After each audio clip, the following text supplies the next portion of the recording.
Good morning, I'm T.A. Walker from WPTV News Channel 5 States Tennessee. And I'm Victoria Lewis. I'm a digital producer here at WPTV, and we're here to bring you the 5 things to know.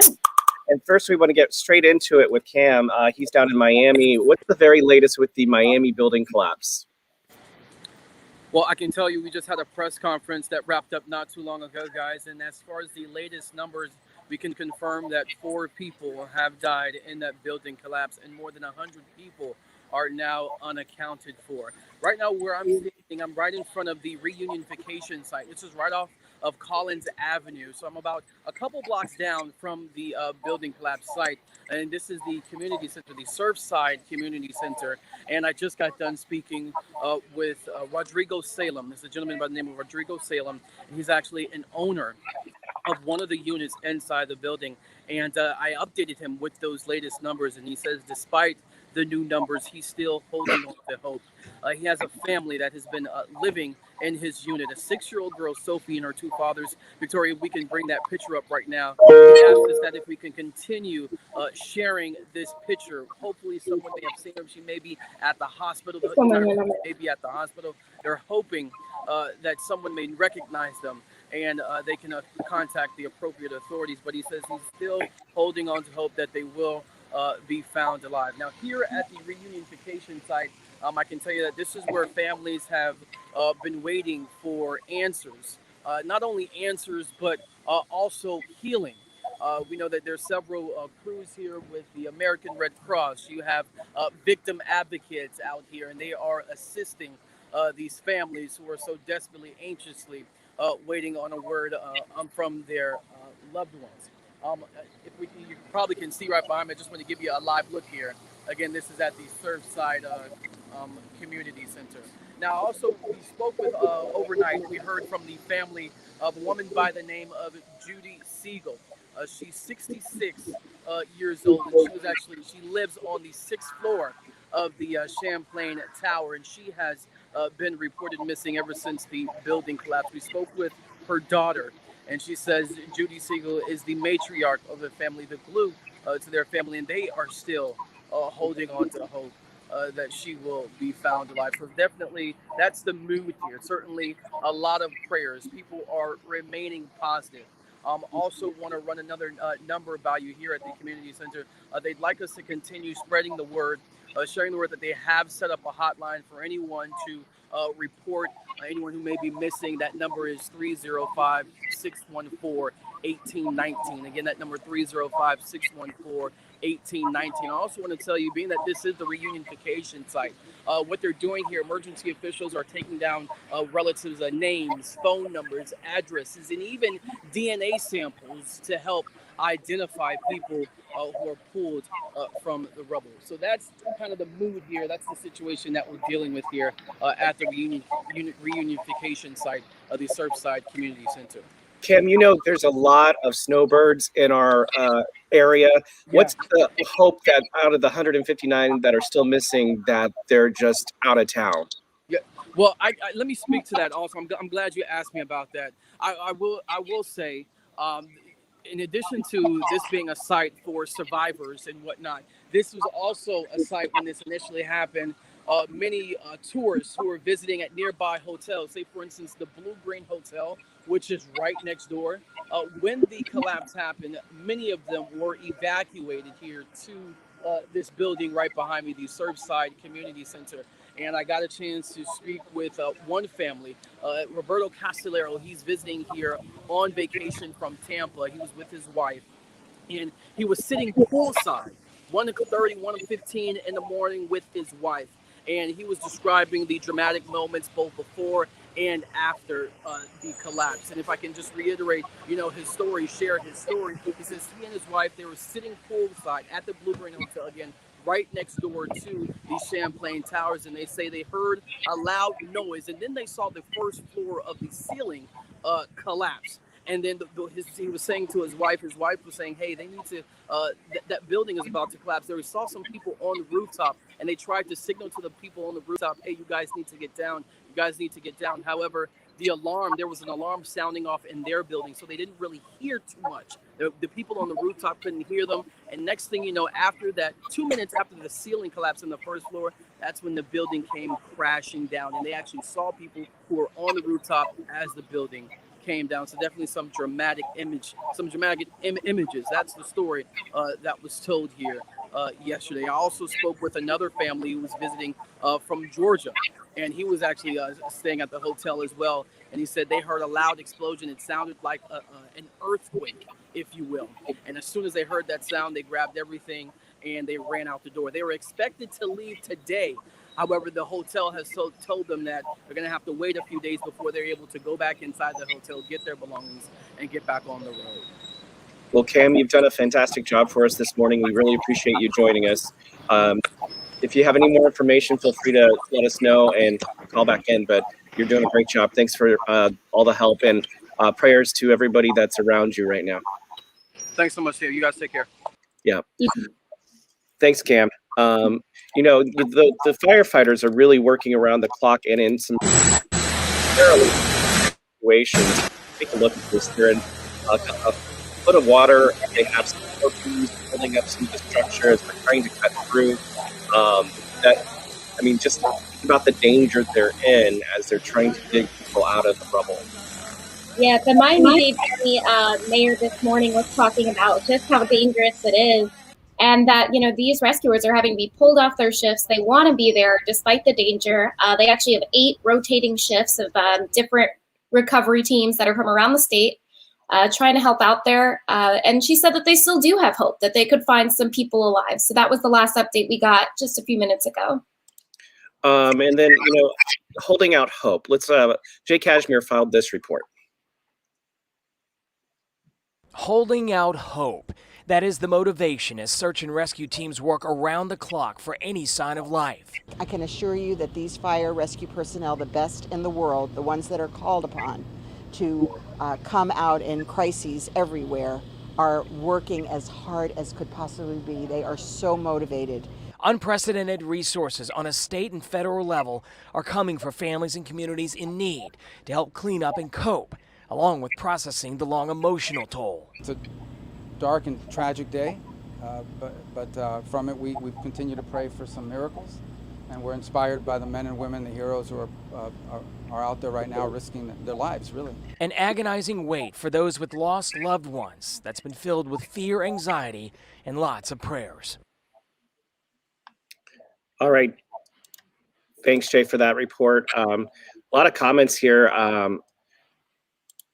Yeah, a lot of speculation as to how this happened. We don't have anything on that now. Everything we're hearing from officials is that the investigation is going to come later. The rescue is still right now. Yeah, we definitely need to focus on the rescue right now. But, it does make you wonder. Michelle Casada filed this report. Casada, I spoke with a few members of the Champlain Towers Condo Association, the South Towers Condo Association, many of them completely shaken, distraught, and understandably had no comment. The attorney representing the association told me there are still many members who are unaccounted for. He said that the building was undergoing a 40-year recertification project, but that work hadn't even started yet. Staring at the rubble of what's left of the northeast side of the Champlain South Towers condominium, many families still in desperation, hoping to hear from their loved ones. And questions torment the survivors. How could this happen? First and most important thing I want to say is that there are going to be a lot of questions and there aren't many answers yet. But today and tomorrow and the next few days are first and foremost about accounting for the residents who have not yet been found. Kenneth Director, a shareholder with the Becker and Polyakoff law firm, represents the Champlain South Towers Condo Association, made up of residents who govern the board that operates the association and resident-owned building. Recently, Director says the association hired an engineer to go through what's called a 40-year recertification program required by local government. The engineering plans, to my knowledge, were virtually finished. And the way a 40-year certification works is the engineer develops the plans and specs based upon what he or she finds upon inspection, and then works with the local building officials to make sure that they accept the repair plans that the engineer has developed. The Town of Surfside's building department website says the professional engineer hired to perform electrical and structural inspections on the building would have to complete a report for the town to review and approve. The building has had engineers looking at it for months, and obviously there was no indication that something like this was forthcoming. We have requested recent inspections and permits pulled for the building from the Town of Surfside. Director says he has not had any contact with the engineer or town officials as of yet. My focus today has been periodically reaching out to the association president and the manager to see what they need and what we can do for them.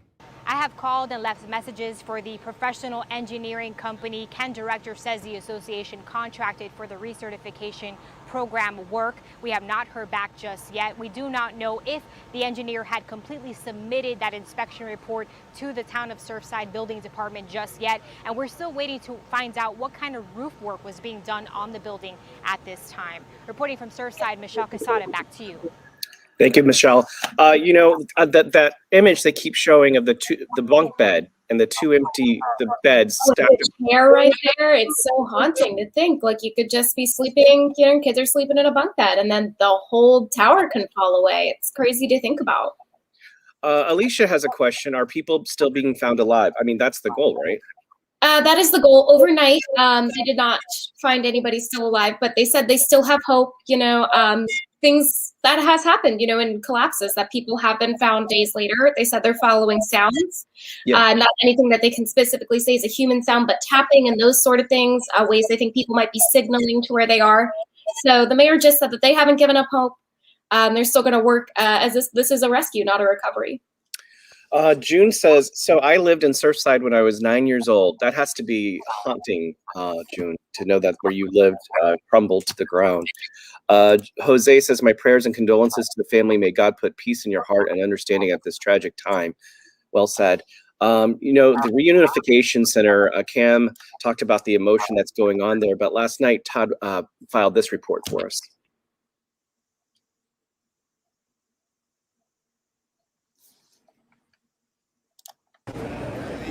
At the reunification site on Collins in Surfside, there are families that are displaced and there are those who are looking for family members.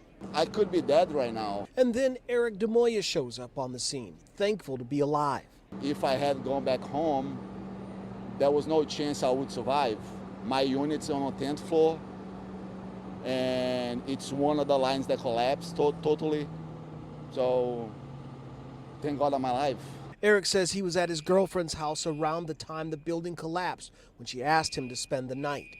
His reason for showing up here are twofold. See if I can do anything to help people and figure out what they're doing for, temporary housing. I'm speechless. Sabrina Campbell's heart is broken. She's come looking for her friends Nicole and Rosalind, who just got married. She's a nurse and got the news of the building collapsing while in a CPR class. One of the instructors says, Sabrina, did you hear about the collapsing? I'm like, no. And then my phone rang about 45 minutes later, and my other friends called me and told me that that's Nicole building. Oh God, I had to step out the class, and it was devastating. Sabrina says she's known Nicole for over 15 years. She says her friend is a gem. She was just so happy, just got married weeks ago, and I'm hoping we find them. I'm praying we find them. Thanks, Todd, for that report. The emotion is high, the hopes are high, and the prayers are vast. So our hearts go out to everybody involved, and we will keep you updated online and on air. The 11 o'clock news is going to have a lot of reports from our teams, our crews that are down there. Shifting gears a little bit, are you ready to set sail? Talk about this a little bit, Victoria. Personally, no, but some people are, and that's great. I know the Bahamas Paradise Cruise Line, they are setting off on their kind of simulated cruise, trying to get things nailed down.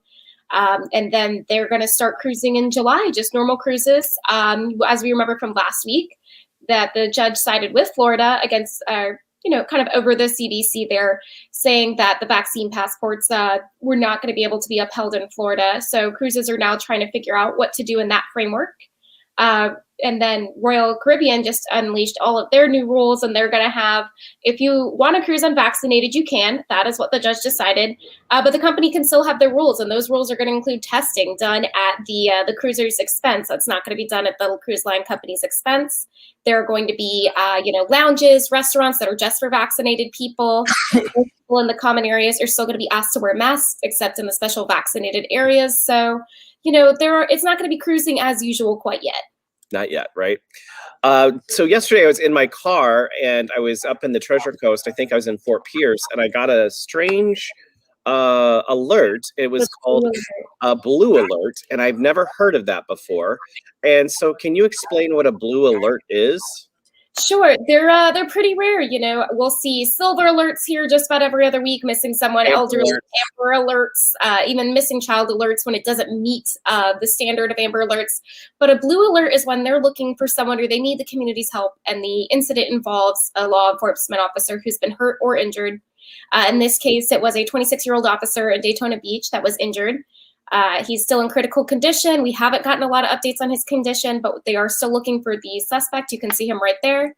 Yeah. Othell Wallace. Last they saw him was Daytona Beach. Definitely, could have driven to this area in that time. That's why we got the alert even all the way down here. And they haven't really provided a lot of updates on where they think he is at this time. And then some concerning news coming from Lake Okeechobee this morning. Yes, so basically it's like another alert, but 16 times that. That's how much the toxins there are. That's 16 times the basically the safe levels for people and pets. So basically the guidelines there are just like we've been seeing with a lot of algae alerts lately. Don't drink it. Don't be playing in it. Don't let your dog drink it. We did have someone this week who believes that their dog passed from ingesting some of this water.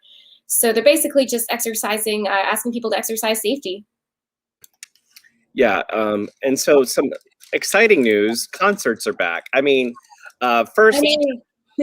is just a tribute band. It's Pearl Jam. It's at the downtown Palm Beach Gardens. It's 3 hours long. It starts at 7:00. It's free. But more than that, there's a stadium tour that's back, and it is, get this line out, Motley Crue, Def Leppard, Poison, and Joan Jett. That's on, you know what? Got old. That was somebody's middle school hits, okay? And their middle school selves are going to be so happy. That's true, but they're going to have to wait till June 18th, 2022. I just hope you missed that. Okay, well, I just got tickets to Dave Matthews Band. They're still coming here in a couple weeks. They are. They are. Don't make fun of me. I love them.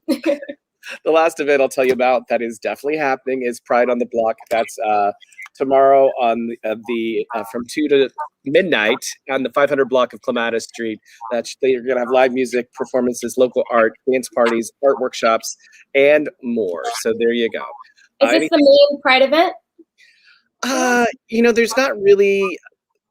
Usually it's the Lake Worth Beach Pride Parade that would be the main Palm Beach County event, but that didn't happen this year. They had the Palm Beach Pride Market a couple of weeks ago. So this is a second annual version of Pride on the Block. So I would say it is an event, but it's probably not considered the main event, but I'm excited to see what it looks like. All right. Anything else you want to add, Victoria? Thank you so much for joining us, guys. We'll be letting you know all the latest on those breaking stories in your WPTV app. We will be sending you those push alerts as soon as we learn anything more. And thank you for joining us.